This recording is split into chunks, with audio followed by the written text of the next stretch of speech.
අද කතාව පටන් ගද්දිම ආරෝහි සහ ගෞතම් ජායිට කියනවා වීර්වයි එයාගේ යාළුවන්වයි අත්හරින්න එපා කියලා.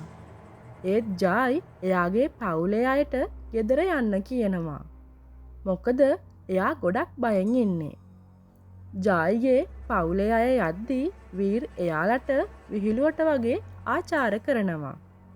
පවුලේ අය ගියාට පස්සේ ජායි ඇවිල්ලා වීර්ට ගහනවා.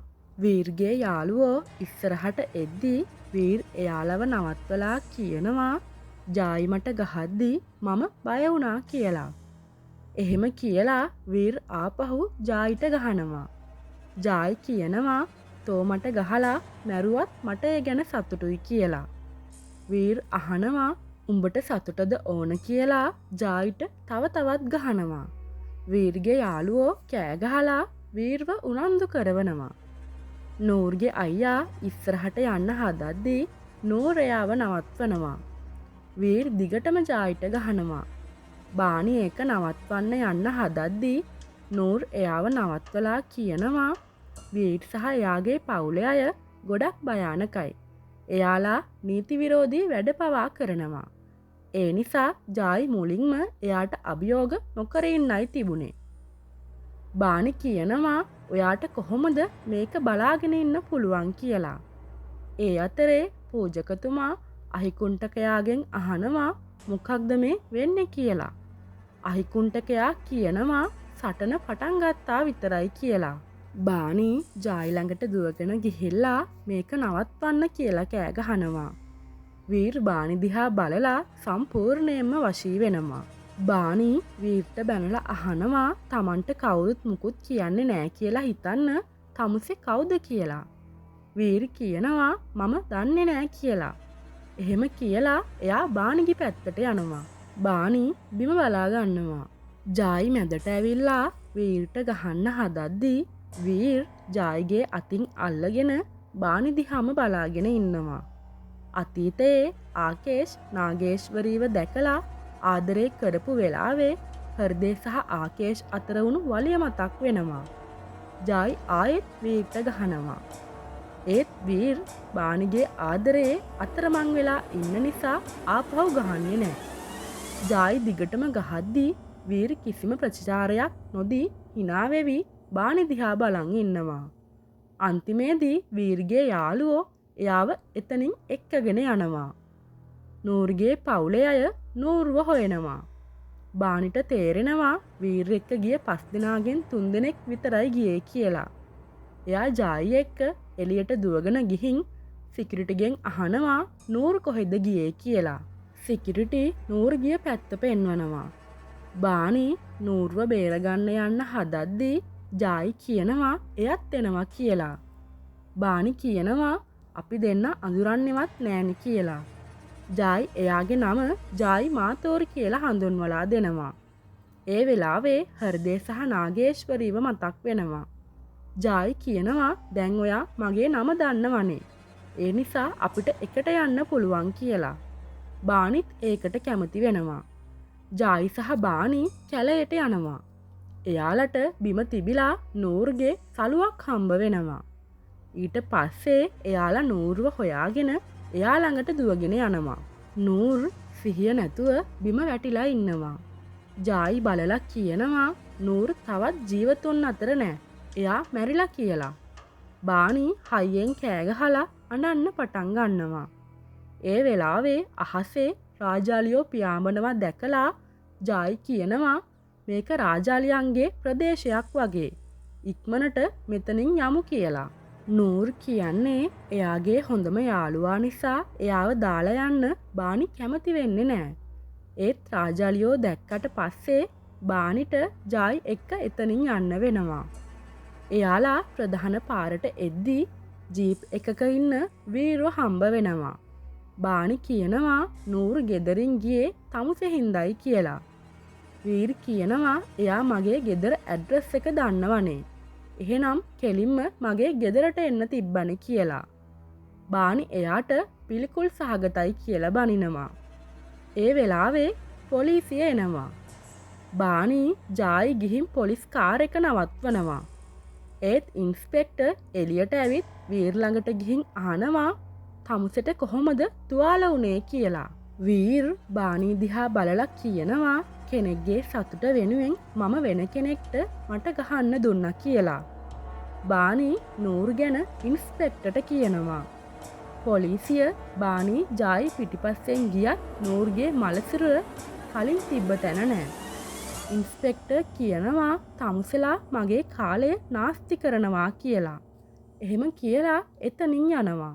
ජායි සහ බානී කල්පනා කරනවා අපිට පස්සේ කවුරුවත් මෙතනට ආවේ නැත්නම් නූර්ගේ මලසිරුරට මොකක්ද වුනේ කියලා. වීර් කියනවා ඔයාලගේ අංක 1 හතුරා එතන ඉන්නවා කියලා. එහෙම කියලා එතනින් යනවා. බානි හිතනවා නූර්ගේ අයියලා මොනවා හරි කරන්න ඇති කියලා. ජායි සහ බානි දෙපැත්තට යන්න හදද්දී ජායිගේ ඇඳුමේ නූලක් බානිගේ වලල්ලේ පැටලිලා දෙන්නගේ අත් එකට ගෑවෙනවා. ජායි ඒ නූල ගලවනවා. බානි එයාගේ නම කියනවා.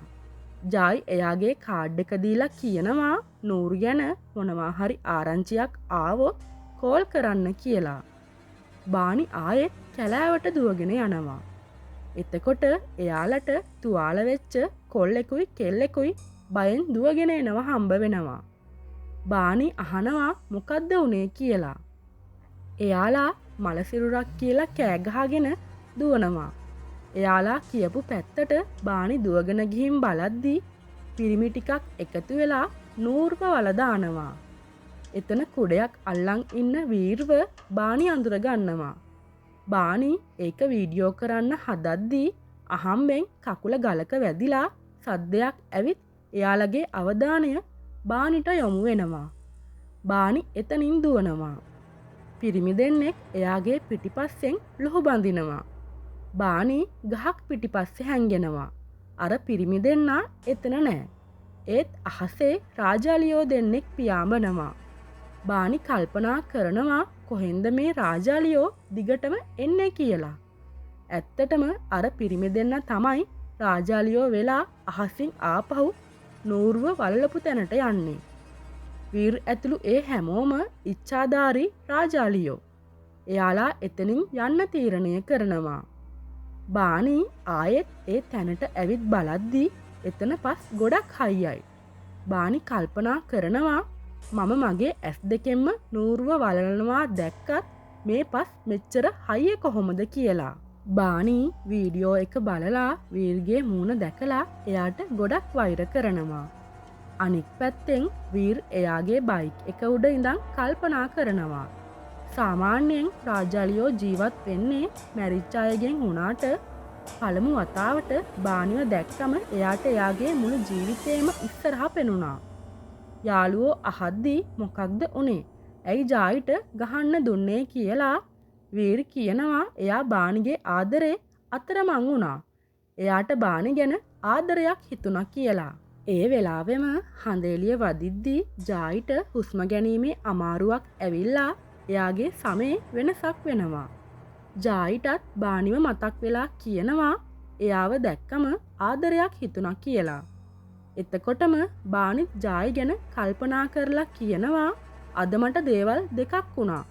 එක්කෙනෙක්ව දැක්ක ගමන් ආදරේ හිතුණා. අනිත් කෙනාට මම වෛර කරන්න පටන් ගත්තා. ඒත් ඒ වෛරය අවුරුදු ගානක ඉඳන් එන එකක් වගේ කියලා දැනෙනවා කියලා.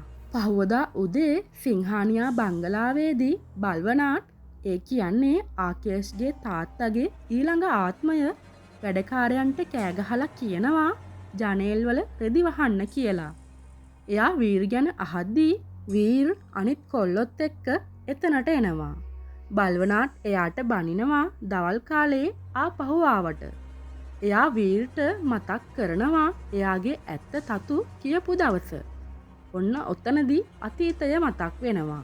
පොඩි කාලේ වීර් තනකොළ අතරේ සර්පයෙක් ඉන්නවා දැකලා තාත්තාට කෑ ගහගෙන දුවනවා. බල්වනාට් බලාගෙන ඉද්දී වීර් රාජාලියෙක් බවට පත් වෙලා සර්පයාගෙන් බේරිලා පියාඹලා යනවා. බල්වනාට් එයාට කියනවා එයාලට දෙවෙනි උපතක් ලැබුණෙත් රාජාලියෝ විදිහටමයි කියලා. එයාලගේ හතුරෝ වෙන නාග නාගිනියන්ගෙන් පරිස්සම් වෙන්න ඕන. එයාලා පිටිපස්සෙන් ගහන්නේ නැතුව කෙලින්ම හදවතටමයි ගහන්නේ කියලා එයා කියනවා. ඒ නිසා එයාලට අඳුරේ ජීවත් වෙන්න වෙනවා. බල්වනාට් ආයෙත් වීර්ට කියනවා එයාලා ශක්තිමත්. හතුරෝ දුර්වල වෙන රෑ කාලයේ විතරක් එළියට යන්න කියලා. දවල්ට කොහෙවත්ම යන්න එපා කියනවා.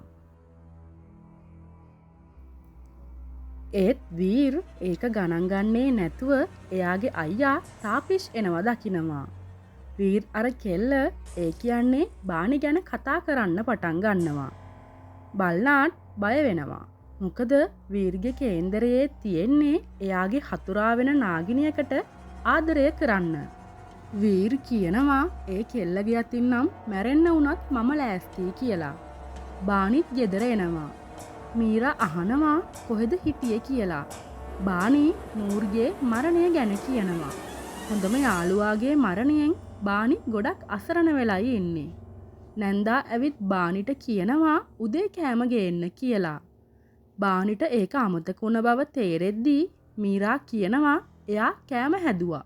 ඒ නිසා බය වෙන්නේ නැතුව ඒ කෑම අරන් යන්න කියලා. අනිත් පැත්තෙන් ජායිත් ගෙදර එනවා.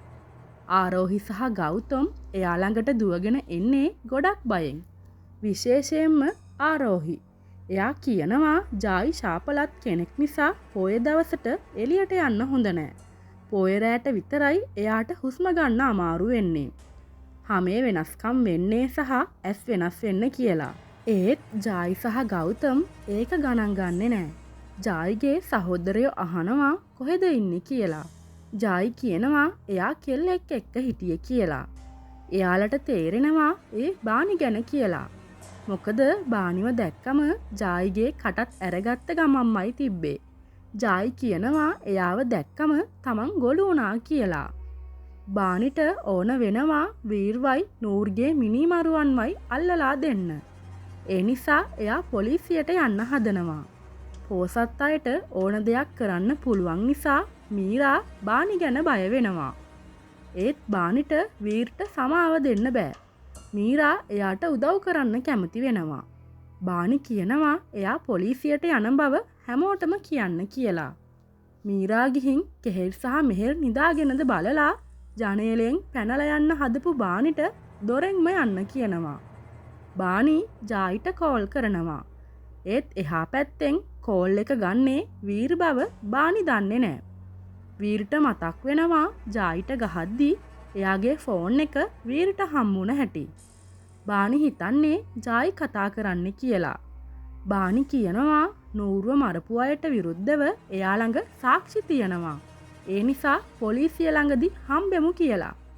වීර් කියනවා එයා එන්නම් කියලා. ඔන්න ඔහොමයි අද කතාව ඉවර වෙන්නේ. ඊළඟ කොටසින් බානි වීර්ට නූර්ගේ මරණය ගැන චෝදනා කරනවා.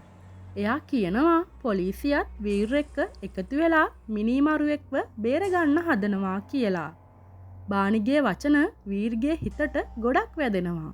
වීර් කල්පනා කරනවා ඇයි තමන්ට මෙච්චර රිදෙන්නේ, තමන් කරපු වැරද්ද ගැන පසුතැවෙන්නේ ඇයි කියලා. ඒ අතරේ රාජාලියකුයි සර්පයෙකුයි අතරේ ලොකු සටනක් යනවා පෙන්නනවා.